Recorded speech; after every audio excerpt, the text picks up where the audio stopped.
Hello students, welcome back. Myself Kulveer Kadyan, Assistant Professor of Chemistry from Government College Israna. As we were discussing in last videos about preparations of amines, in this video we will discuss about chemical reactions of amine. अमीन की chemical reactions जो है हमारी ammonia जैसी होती हैं एकदम।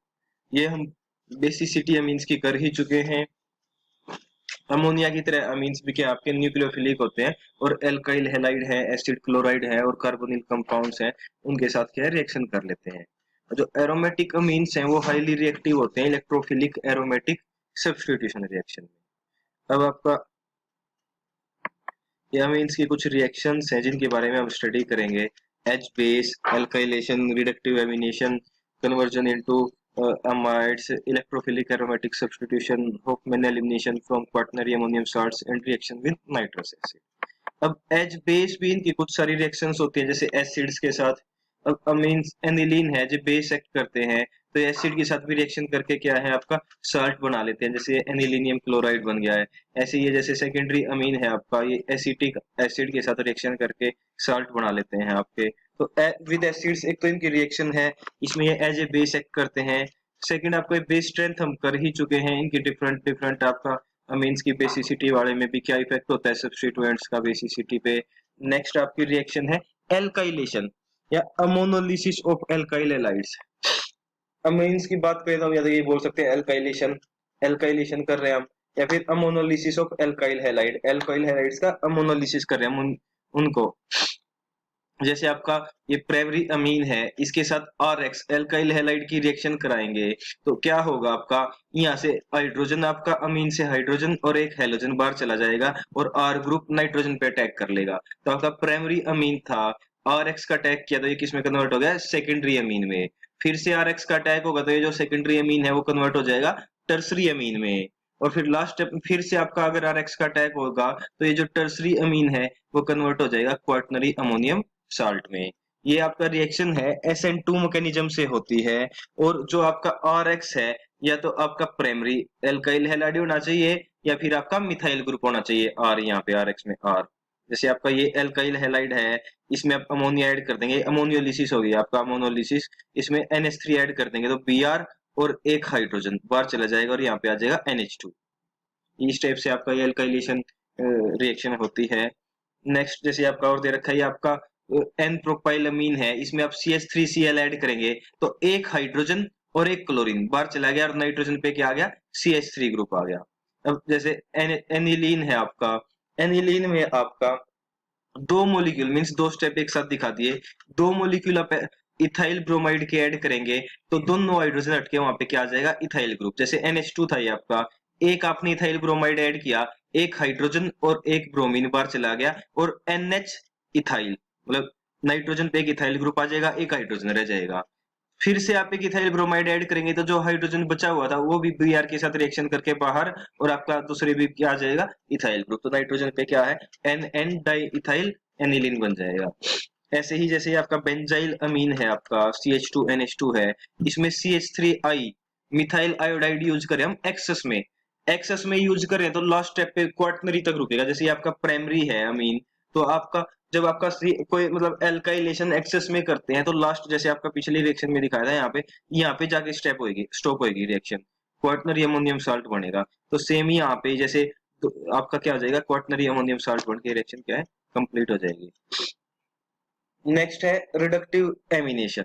Reductive ammunition भी हमने प्रिपरेशन में भी किया था हमने, एल्काइल इनके जो अमीन्स की।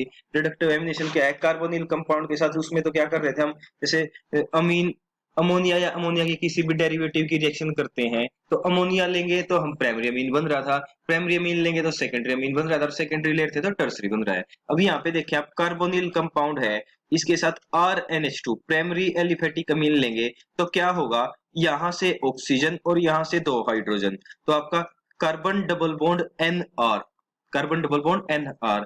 लेकिन आप साथ ही साथ रिडक्शन भी कर रहे हैं तो जो डबल बॉन्ड है कार्बन नाइट्रोजन का वो रिड्यूस हो जाएगा और एक हाइड्रोजन कार्बन पे एक नाइट्रोजन पे, तो आपका सेकेंडरी अमीन बन गया। सिमिलरली आपका ये कार्बोनिल कंपाउंड है, इसमें आपने सेकेंडरी अमीन ऐड किया आपने तो यहाँ पे CHNR2 ये आपका टर्सरी अमीन बन जाता है। ये ऐसे कुछ रिएक्शंस दिखा रखे हैं यहाँ पे।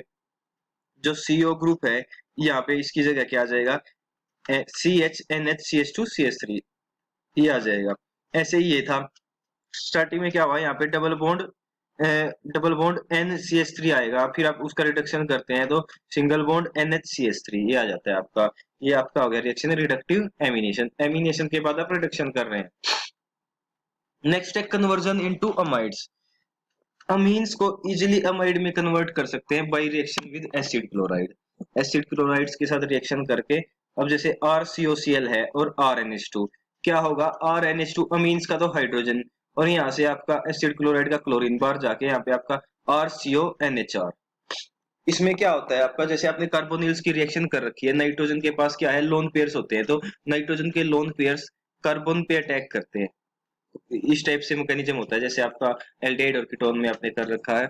तो इसमें आपका नाइट्रोजन के लोन पेयर जब कार्बन पे अटैक करेंगे तो ऑक्सीजन बॉन्ड ऊपर जाएगा, फिर नीचे, और आपका क्लोरीन ग्रुप है बाहर निकल जाता है, तो RCONHR। ऐसे ही सेकेंडरी अमीन है, इसकी RCOCl के साथ रिएक्शन करेंगे तो RCONR2। टर्सरी अमीन की अगर हम एसिड क्लोराइड के साथ रिएक्शन करेंगे तो कोई रिएक्शन नहीं होगी, वहां पे आपका क्या है, कोई रिएक्शन पॉसिबल नहीं होगी, नो रिएक्शन।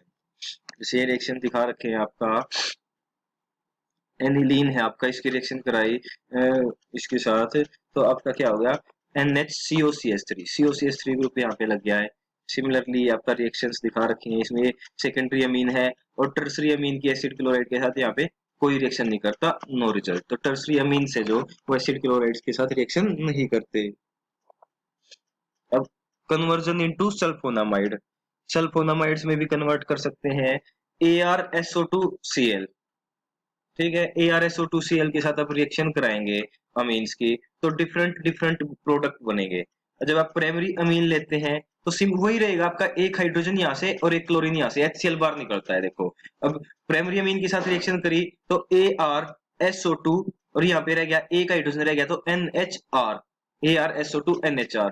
सेकेंडरी अमीन के साथ रिएक्शन कराएंगे तो हाइड्रोजन यहाँ से और क्लोरीन यहाँ से, तो आपका आ गया ArSO2NR2। तो फर्स्ट में आपका बना N सब्स्टिट्यूटेड सल्फोनामाइड, यहाँ पे बना NN डाई सब्स्टिट्यूटेड सल्फोनामाइड। लेकिन टर्सरी अमीन्स की रिएक्शन करेंगे जब आप यहाँ पे इसके साथ, तो आपका कोई रिएक्शन नहीं होगी। तो इस रिएक्शंस को आप एज ए टेस्ट भी यूज कर सकते हैं प्राइमरी, सेकेंडरी और टर्सरी अमीन्स को डिस्टिंग्विश करने के लिए। प्राइमरी में आपका N सब्स्टिट्यूटेड सल्फोनामाइड बनेगा, सेकेंडरी में आपका डाई सब्स्टिट्यूटेड सल्फोनामाइड, और टर्सरी में कोई रिएक्शन नहीं होगी आपका। नेक्स्ट है आपका, जैसे ये इसको बोलते भी है स्कोटन बोमन टेक्निक।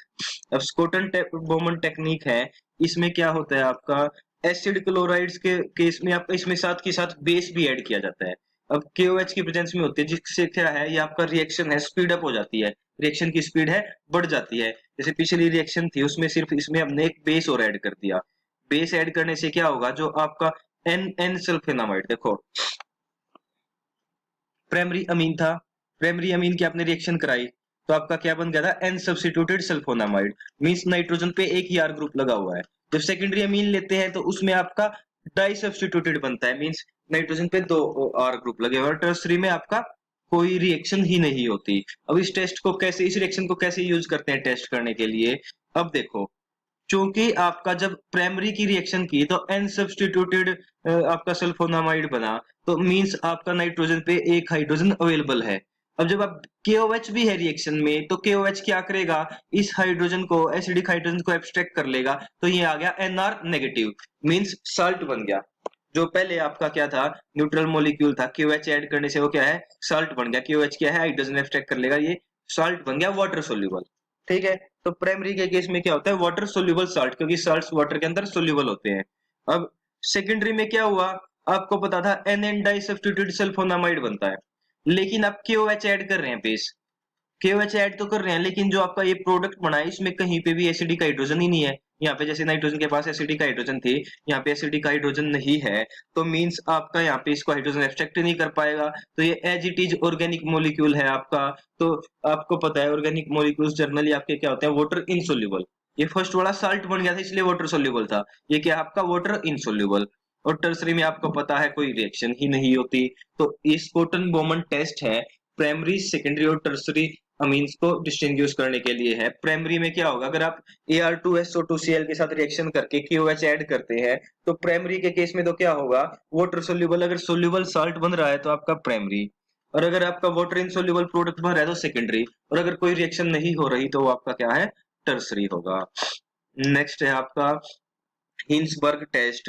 हिंसबर्ग टेस्ट को भी आप यूज करते हैं आपका डिस्टिंग्विश करने के लिए। आपका हिंसबर्ग टेस्ट है आपका, ये डिस्टिंग्विश करने के लिए आपका प्राइमरी, सेकेंडरी और टर्सरी अमीन्स में। अननोन आप कोई भी अमीन लेके उसमें बेंजीन सल्फोनाइल क्लोराइड और KOH डालें, अब प्राइमरी में क्या होगा, तो आपका क्लियर सॉल्यूशन आएगा और then gives a precipitate upon acidification, और वो क्या होगा, आपका एसिडिफिकेशन के बाद आपका क्या है, एक प्रेसिपिटेट बना लेगा, तो उसको बोलते हैं प्राइमरी अमीन। सेकेंडरी क्या होते हैं, बेंजीन सल्फोनाइल क्लोराइड के साथ रिएक्शन करके, KOH के साथ रिएक्शन करके PPT बनाएंगे तो सेकेंडरी अमीन, रिएक्शन नहीं करते तो आपका टर्सरी अमीन। जैसे आपका डिफरेंट डिफरेंट रिएक्शन दे रखे हैं, प्राइमरी के केस में वाटर सोल्यूबल बनेगा आपका, सेकेंडरी में आपका डायरेक्ट PPT आ जाएगा आपका वाटर इनसोल्यूबल, और थर्ड में आपकी कोई रिएक्शन नहीं होगी। ये आपका सल्फोनामाइड है, मैजिक वोल्ट भी बोलते हैं इसको, सल्फेनिलमाइड है ये आपका स्ट्रक्चर। इसके बहुत स्ट्रॉन्ग एंटीबायोटिक होता है आपका ये, और ये आपका फोलिक एसिड, और ये डिफरेंट डिफरेंट आपके सल्फोनामाइड कंटेनिंग आपका ड्रग्स दे रखी है आपके। इसके बाद जो नेक्स्ट रिएक्शंस हैं वो हम लास्ट वीडियो में करेंगे। Thank you.